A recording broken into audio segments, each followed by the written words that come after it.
Welcome back. I've got Steve Cadigan online. Steve, how you doing today? I'm doing great. Great to be here.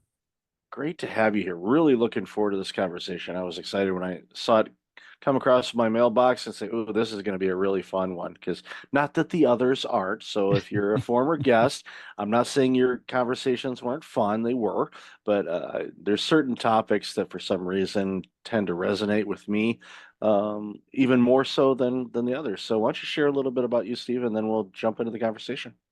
Sure. Well, first, thanks again for having me. I've been in the world of talent, people, human resources for coming up on 40 years, I think, and worked mostly in large organizations, Cisco Systems, Advanced Micro Devices. I've worked in fashion, wholesale, resale, insurance, Allianz Insurance Corporations, just progressively in different human resource capacities. And then in 2009, I found myself as the first chief HR officer for LinkedIn.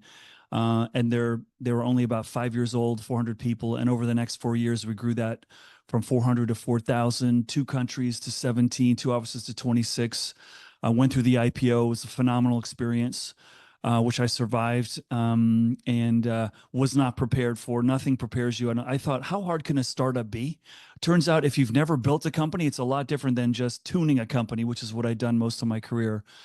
I left there about 10 years ago. And the last 10 years, I've been working with leaders, organizations, countries around building compelling talent strategies. And so today, my client list includes the City of Lisbon, Portugal, which is super fun for me. I speak, I teach. I wrote a book 2 years ago called Workquake, The Future of Work Post-COVID and how crazy and radically different it is. So that's what I love doing, what I do, and trying to help untangle all the challenges many leaders are facing today when it comes to people and talent. It's important work, and the conversations that I have and I've had over the last few years, yeah, they change a bit, but they still have that same theme where it's just, I don't want to call it a mismatch, but there's just a lot going on where organizations are looking for something, people are looking for something. There's a lot of match opportunities out there, but it's literally like you miss it by a step. I use this analogy a lot. I have a dog, so I'll go walking, and of course, there's other dogs in the area and whatnot, and you'll run into the people and the dogs all the time, and all of a sudden you don't see them for literally months. And then you see them again, you ask them, "Did you move?" "No, we didn't move." It's just, the timing is a little weird. And a lot of that is with talent too. It's like there's opportunities there that match well, for both sides. And just a lot of times people just miss out on that. And again, I think, and this, I'd love to hear your thoughts on this.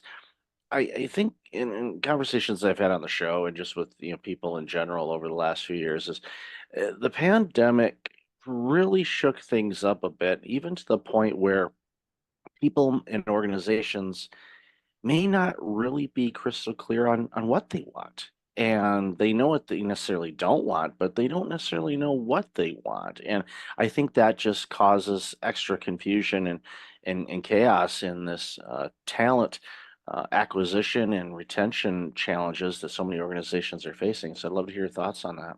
Yeah, I think what the pandemic served more than anything was for the first time in history, we all paused living the lives that we were living the way we were living them, and we saw our reality from a different perspective. Whether you saw your kids educating from home and you had a window into their classrooms, you never saw that before. You stopped commuting in some cases. You saw a level of anxiety among your leaders that you'd never seen before. And so we were all presented with a new reality, and all the behavioral scientists out there will tell you when you stop doing what you used to do for an extended period, you never return to doing things exactly the way you did them before. And so people are making more decisions. Now, going into the pandemic, we already were seeing a rise in turnover, a rise in career changes, not just changing jobs, changing careers. And that was, I think, a natural consequence of over the last 20 years, we're seeing more what's possible. You can see greater transparency thanks to LinkedIn. You're welcome. You can see how I can apply my education experiences in ways you never knew were possible before. So people are starting to take advantage of that. Pandemic serves this up, and people are saying things like, God, I don't miss that 2 hour commute, or I really do miss the 2 hour commute, or I'm not giving up family dinners, or when my kids come home from school, I'm experiencing something I never experienced before. And that's why I work, is to have those joyful moments with my family. I want to reorient some of my decision metrics. So that's still playing out today, in very interesting ways. And that's just one of the many things I think that's a challenge for a lot of leaders today, is that they've got a demographic that they're leading and hiring and trying to motivate, that's seeing their plot in life just a lot differently than they used to.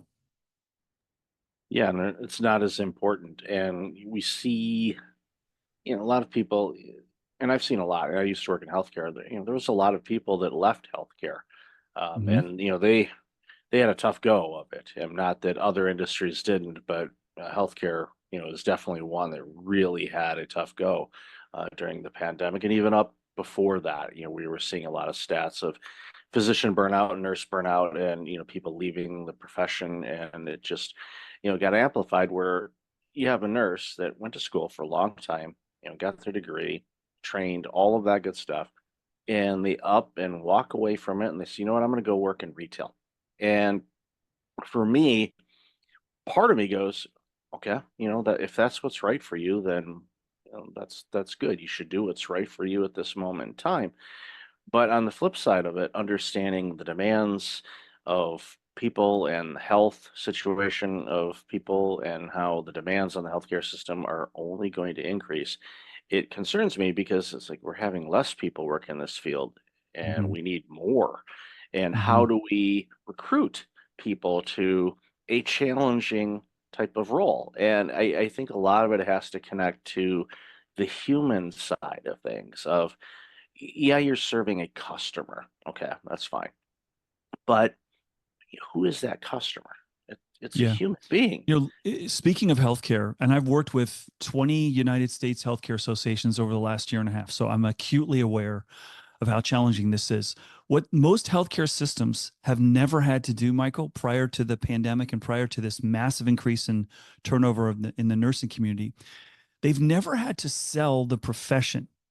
They've only had to recruit into it. And now it's sort of like, hey, this is a noble thing. We're saving people's lives. I mean, what could be more valuable? And now, one of the things that every hospital has had to do during the pandemic is teach violence prevention training to nurses. And nurses are like, no, that's not really what I was signing up for. To tell families that they can't be with their dying loved ones because of COVID, or to be the vax police or the mask police. And no, it's not what I want to do. And so that's really put that profession. Education's the same thing.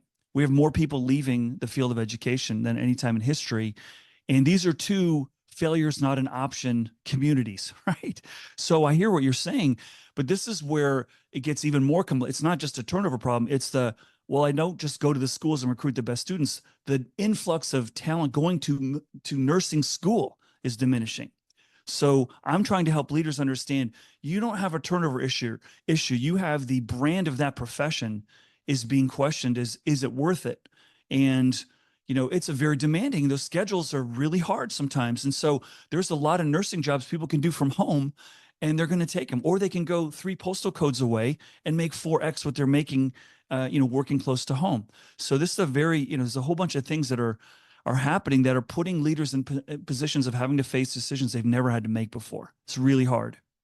Yeah, I've seen it in other industries too. I spoke at a couple conferences in the last year or two. One was a wastewater industry, Mm, and another one was grain elevators. So, pretty narrow fields per se.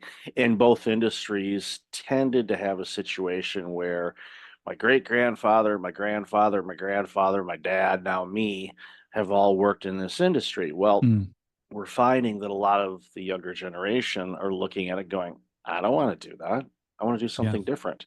So those organizations, similar to, the healthcare side of things, never marketed their organizations, never had to brand, never had to distill.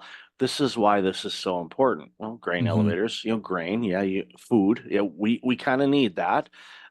Clean water, yeah, again, that's kind of important for us, but not something that they had to hire a marketing department for, or have brand recognition to recruit people to it, because they've never had the issue of having to recruit. They literally had the pick going, okay, we're going to pick the best. And, you get hundreds and thousands of resumes and you go, okay, we're going to find the best ones. Well, now they're like, okay, where do we find these people? And Hmm. I'm glad you mentioned too, where the nursing schools, the enrollments are down, ties into the education side of things, which then ties into the cause and effect of, okay, all of a sudden school becomes even more expensive because there's less available, there's less courses available, so they have to charge more because supply and demand, it's important. You got to factor that in, and you have to pay your professors in order for them to stay. So you Hmm. see all of these different things, and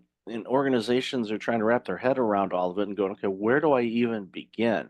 And I feel for these leaders, and I feel for the Hmm. employees as well, where there's this just kind of level of frustration, and people are going, okay, what do we do next? What should we do? What's the first best step we can take to start addressing that? And I know that's, a ton of the work that you do is, Hmm. peeling back all the layers of mess and tears and tissues on Hmm. the floor and people crying and just really upset to, okay, how do we make this situation better for all involved? Yeah. One of the interesting conversations I had post pandemic with a lot of leaders was, hey, how's your business doing? How's it been doing? And they look just like they've been through the ringer. Oh, Steve, it's just rough. I can't find the people I need as fast as I used to. And when I do, they don't stay. And then I ask a different question. I said, well, how have your results been? They go, oh, we've had two or three of the best years ever. So then I asked, like, so why didn't you lead with that? Why didn't you tell me we've had some incredible growth in revenue and we surprised ourselves in how agile and adaptable we are? And what it comes down to is we've got these measures of business success which are not coming to fruition, and yet the outcomes are still pretty positive. So, for example, turnover is higher than it's ever been around the world, particularly in the United States for knowledge workers. Right now, between the ages of 20 and 35, the median tenure is 2.8 years, and over 50, it's about 10. So you've got this younger demographic that's just not staying as long as they used to. And most companies' talent strategies were built all around you stay a long time. That's how I designed the jobs, how I designed team building. That's how I've designed rewards. It's all around long tenure. But when I ask every leader today, do you think people are going to stay longer in the future? Regardless of your culture, your rewards, anything, they say, no, probably not. And I say, okay, what are you doing about that? What are you doing to expect people are only going to stay 3 years? You know, am I happy they're only going to stay 3 years? No, because your whole architecture of work was built around expectation of long tenure, right? And that's what we've always believed. The teams that stay together a long time win together. But when you look at Tesla, Google, Apple, Facebook, Microsoft, their tenure is right around 3 years and they're killing it. Most of these companies, they're killing it. So maybe we've overestimated tenure and underestimated new people and new ideas, allowing us to move faster as an organization, right? And so that's one of the things where I'm trying to. It's very hard for me because I'm delivering news like telling people everyone's overweight. Like you know you're overweight, but you don't want to have someone tell you you're overweight, you know. And so I'm telling you, do you think people are going to stay longer? And they go, no. And I was like, okay, well, let's deal with that. Let's accept that and start building jobs that don't take 6 years for someone to learn how to do it. We're gonna have to re-engineer how we do this. And yes, it's hard, but we're in the business of creating value. And if you remove people have to stay a long time to build value, actually it gets a little bit more fun. It's a little harder at first, but that's a little bit more fun. As you're talking about that too, it kind of reminded me of the really successful college basketball and college football programs. Every 3 years or so, give or take, maybe four at max, you have a complete turnover of talent. Yeah, your coaching staff, but even then, you might have, one of your assistant coaches is good, and they take a pro job or a head coach job somewhere else. So there's even turnover in that aspect. But it boils down to having a system, and Microsoft and Tesla and all those really successful organizations that are going through these cycles of new people coming in Mm-hmm. every 2 to 3 years. And there's a system that they have in play. Now, hopefully it's by design. It might be ad hoc, who knows? But Right. sometimes it works. It just by the nature of the players involved. They realize, okay, we've either got really structured framework or we have no framework but to speak of, but we're going to have fun with it anyway. And I love how you've said that, and it's something that I hadn't really thought much about before. Is yeah, everybody in a lot of organizations still are like, hey, you're going to be here 25 years and get the gold watch. No one is doing Yeah. that. It's very, Yeah. very rare to see anybody stay at a long or a place a long time other than maybe Costco. That's Okay, right. And just look we at the greatest, arguably one of the greatest, most revered coaches in college football history, Nick Saban, just said, I'm out. I don't like this transfer portal. I don't like having to not just recruit high school students. I have to recruit from every college in the country now. My best players are probably only going to stay a year. And I use that example, Michael. It's so great that you identified that right away, because this is how I try to help business leaders to go, look what college coaches have had to do. I have to teach, if I only have my best players for a year or two, I'm going to have to teach a simpler offense and a simpler defense. I'm going to have to accelerate team building, and I'm going to have to devise a different way of creating value in a faster, dimension than I'm used to doing. And Coach Saban, I mean, when he had his end of the year one-on-ones with his team at the end of last season, maybe you saw this article, all the players are saying, hey, how much my NIL money? He's like, well, let's talk about your weightlifting and your speed training over the summer. And they're like, no, no, no. How much money am I going to make in my NIL? And Nick's like, no, no, no, no. That's broken. And for him, it was really frustrating. But for other coaches that are making this work, where you look at Clemson, they have 0 people going in the transfer portal. Something is right there. And that's really hard to keep everyone happy when they're not all getting playing time. And so I think for business leaders, I think we need to take a look there and say, wow, how can I, teach a simpler offense and defense here? How can I re-engineer work? How can I expect that my best people are going to go? How can I care about my alumni even when they've left, my staff? So it's super interesting. yeah, and it's basically getting to grips with what reality is at the moment. And we can be frustrated, we can get mad about, well, it used to be this way, it's not working now. Right, it's not. So what is working? Focus on what is working and Mhm. get creative, talk with your people. I know that can be a foreign concept for some people. And I say that sarcastically, but also truthfully. It's like, what Mhm. did you ask them? No. Okay. Mhm. Or, if you're old like me, are you going to do the whole Johnny Carson, envelope to the head and kind of predict something? What are you doing? It's so Mhm. it boils down to, again, just accepting what is, being agile enough to be able to plan around it, leverage your experience, but also leverage that all those new people that are in there because they're going to see things you didn't. And it reminds me, and I mention this a lot on my show, Roger Nierenberg, former maestro, he's a leadership consultant. And one of the great things he does is he goes into organizations and he brings a small orchestra with him and he sets up a mini pit and he has the musicians perform and he has the employees of the organization sit in the pit. And of course, he's up on the conductor podium and he's getting them all together, and at the beginning, of course, they sound like a third grade band, not really good, no harmonies or anything. And then after a while, after they fine tune everything, they sound like an orchestra, they sound beautiful. And then what he starts doing is he starts bringing the employees up to the podium where he is, and he has the orchestra perform the same music, and everybody's blown away on how different it sounds from his perspective. It's like it sounds different up here. Same music, same notes, same instruments. Everything is identical, but it's different from that perspective. So for me, that's always a reminder when I talk with organizations. It's like what you see may not be what they're seeing. So you got to figure out, use, I don't know if you have used the Babel app or something, translate it to where you both understand where everybody's coming from. Then that way Yeah. you can start seeing those breakthroughs and figure out, okay, what do we do to be a Clemson, for example, and not have to worry about players transferring out and going to Michigan or wherever. And Mhm. even with Alabama, it's such a shock, but I know it's the playing time thing. But it's like Alabama, they're ranked number one typically Right. all the time. They Yeah. have a chance to win the Mhm. championship year after year after year after year, and people want to leave that. But I understand it's not for everybody, but again, it's for me, it's sad to see a coach like Saban leave because of the changes, but sometimes that's just the nature of things. Things are different than they used to Hmm. be, and 10 years from now, they're going to be different than what they are now.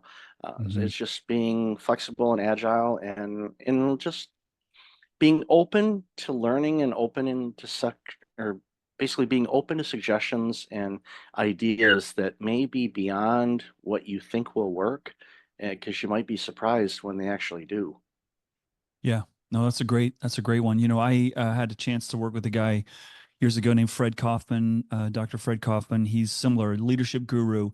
And one of the things that he expressed, which is, you've always been in organizations, always like, well, that department, they're not with the program, like they're blocking my ability to, achieve my objectives. And he used, he's Argentinian, so he used, soccer as a metaphor to sort of understand the inevitable conflicts in an organization. And soccer, if you break it down really simply, he calls it football. There's offense and there's defense. Offense is motivated to score as much as they can, and defense is motivated to prevent as many goals as possible.